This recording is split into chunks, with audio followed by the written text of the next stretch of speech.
Sekian lama dicari, Kepala Desa atau Kades Kohot Arsin bin Asib tiba-tiba muncul di hadapan publik.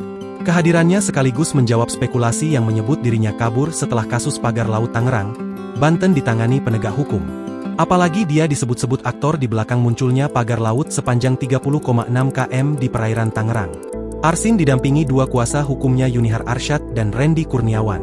Mereka menggelar jumpa pers di halaman kediamannya, di Desa Kohot, Kecamatan Paku Haji, Kabupaten Tangerang, Banten, Jumat, 14 Februari 2025, kemarin.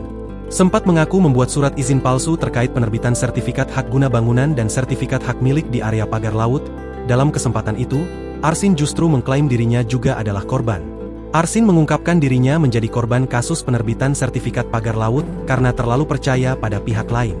Saya juga korban dari perbuatan yang dilakukan oleh pihak lain, kata Arsin, dikutip dari tribuntangerang.com. Tentunya ini terjadi akibat dari kekurangan pengetahuan dan ketidakhati-hatian yang saya lakukan dalam pelayanan publik di Desa Kohot, imbuhnya. Dalam konferensi pers itu juga, kuasa hukum Arsin, Yunihar, mengungkapkan dua sosok dalang dibalik penerbitan SHGB dan SHM pagar laut. Dua sosok itu adalah SP dan C, yang datang ke Desa Kohot pada pertengahan 2022. Menurut Yunihar, SP dan C saat itu menawarkan dan mengurus peningkatan alas hak tanah berupa tanah garap sejumlah warga yang menjadi sertifikat. Tetapi, terkait penerbitan sertifikat oleh SP dan C, Arsin tidak tahu menahu. Arsin hanya terima jadi dan mengaku tak terlibat dalam penerbitan sertifikat. Seusai konferensi pers, awak media juga mencoba untuk menghampiri Arsin dan berbincang dengannya. Dalam momen itu, Arsin mengaku bahwa dirinya sedang tidak enak badan. Saya lagi kurang sehat. Kemarin pas pemeriksaan di Bareskrim, sempat dikasih obat di sana, ujar Arsin.